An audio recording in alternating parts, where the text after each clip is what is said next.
Xavier Delattre, je suis président de l'Association française des fundraisers. Une association qui regroupe des professionnels du fundraising, qu'ils travaillent dans des fondations, associations.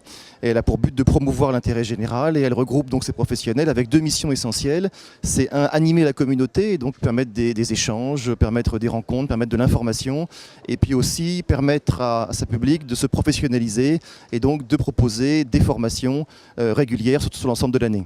Aujourd'hui, sur les financements, il y a un peu deux grandes tendances de financement des organisations. On est sur un marché qui est globalement plutôt en crise, sans rentrer dans le détail des chiffres. Et on voit deux grandes tendances apparaître. D'une part, une complexification du marketing. On parlait de multicanal, on parle maintenant d'omnicanal, avec des médias de plus en plus combinés, avec des ciblages de plus en plus complexes. Et en même temps, on voit apparaître de plus en plus un besoin de relations, avec l'émergence de plus en plus des legs, de la philanthropie, du mécénat, qui s'appuient sur du face-à-face, de la relation directe, et aussi des outils plus directs, comme Internet, comme des plateformes de dons, comme des arrondis en caisse, arrondis sur salaire. Et donc les deux en même temps, complexification du marketing et en même temps un besoin de plus en plus fort d'entrer en relation et de créer du lien social. Alors effectivement, c'est la bonne question. Le nombre de donateurs stagne, 5,3 millions, 5,4 millions depuis 2004. Donc c'est vrai, c'est une des difficultés aujourd'hui. Moi je crois qu'il y a le nœud de la problématique, il est sur comment est-ce qu'en France on interprète l'intérêt général. Aujourd'hui on est quand même en France sur un pays qui voit beaucoup l'intérêt général comme étant le rôle de l'État, et point, y compris les politiques qui dans leur discours mettent beaucoup ça en avant. Or, l'intérêt général, c'est vous, c'est moi, c'est les fondations, associations, entreprises, c'est l'ensemble des gens qui vont agir dans un pays, dans une nation. Et je pense que le nœud, il est là. C'est que si on arrive à démocratiser et à rendre plus visible ce qu'est l'intérêt général, inciter à des initiatives. On le voit avec l'émergence de grands donateurs qui sont quand même de plus en plus importants, qui ont envie de s'engager, qui ont un pouvoir d'agir, qui ont une volonté d'agir. Et s'il y a en face les projets qui conviennent avec des résultats, il y a aussi peut-être une remise en cause du monde des fondations associations. C'est quand je présente des projets, quand je fais émerger des programmes, en quoi j'ai une réelle efficacité de l'action, en quoi mon action a finalement un retour sur investissement social ou sociétal. Et je pense que le nœud pour entraîner plus de monde, il est là. Il n'est pas simple quand même. Il n'y a pas de potion magique, hélas.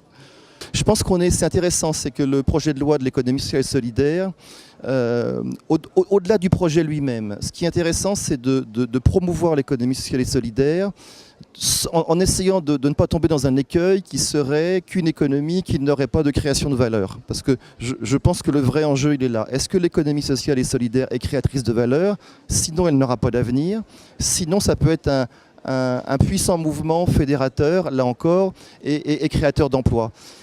D'autant plus que je crois que dans l'avenir, on arrive sur des modèles de plus en plus hybrides qui sont des financements d'actions qui, entre des financements européens, des financements publics, des financements régionaux, départementaux, des grands donateurs, des entreprises, avec des modèles entre des fondations, des entreprises de l'économie sociale et solidaire, on sent bien qu'il y a une hybridation du système qui est en train d'apparaître, y compris des grandes entreprises. Vous regardez Danone, qui crée des filiales qui ont pour but d'être dans l'économie sociale et solidaire. Donc on sent bien qu'il y a un virage et il y a un enjeu important qui se joue maintenant. Je crois que sur la viabilité d'un projet associatif, je pense qu'il ne faut pas avoir peur de... Vous savez, en entreprise, on monte des business models. Un business model, c'est quoi?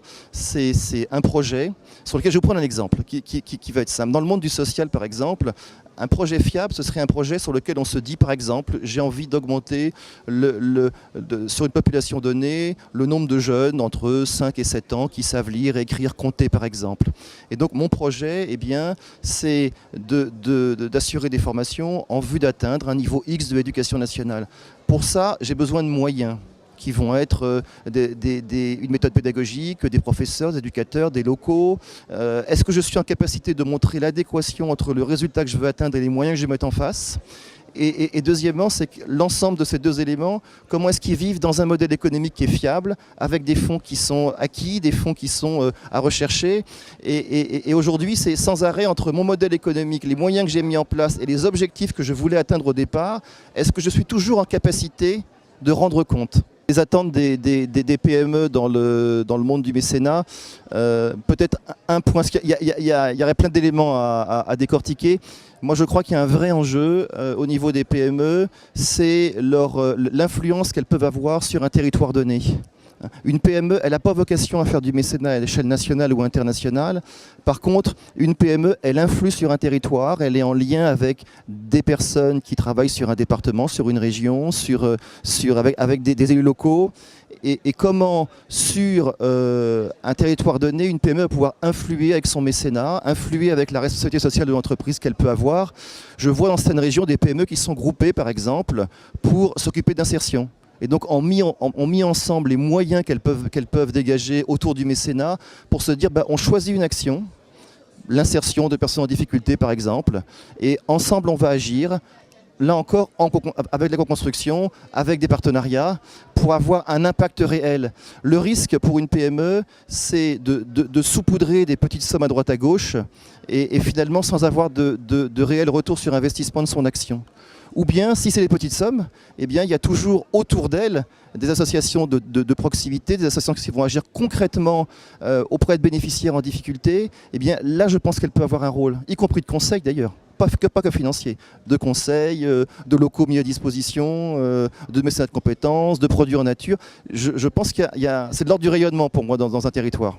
On voit qu'à l'Association française des fundraisers, il y a un boom d'activité, puisqu'en 2 ans, on est passé de 300, 400 membres à on est 750 aujourd'hui. Je pense qu'on sera, fin 2014, plus d'1 millier.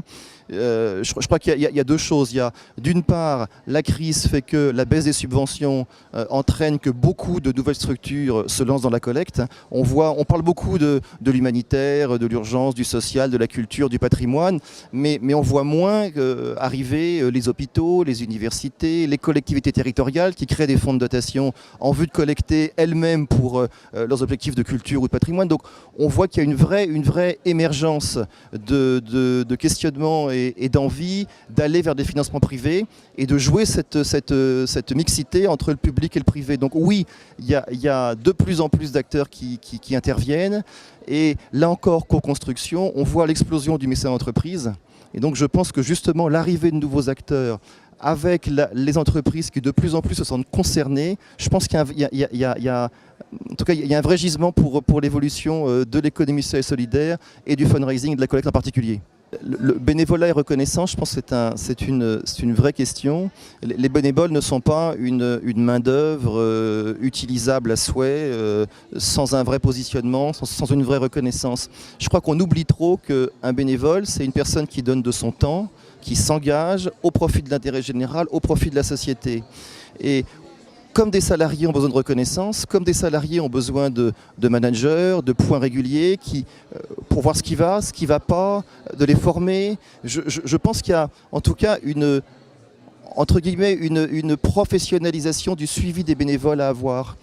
C'est pas aberrant de se dire qu'un bénévole, il s'engage, eh bien, il s'engage sur une convention de bénévolat.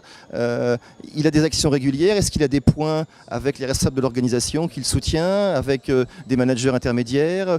Est-ce qu'il a des moments de reconnaissance en interne pour le travail qu'il a fait? S'il n'y a pas ces reconnaissances, le bénévolat peut être extrêmement desséchant. Notamment, je pense à des bénévoles qui sont en frontal avec des bénéficiaires qui peuvent vivre des choses difficiles, hein, des fins de vie, des chômeurs, des personnes âgées qui ont des grosses difficultés, des jeunes en grande difficulté. Si dans ce bénévolat, il n'y a pas une vraie reconnaissance sociale, alors pourquoi pas des reconnaissances type médaille ou autre, mais je pense qu'il y a l'attention régulière d'une organisation, de managers, des bénévoles, pour montrer à l'autre que ce qu'il fait est important et que son engagement, il a de la valeur.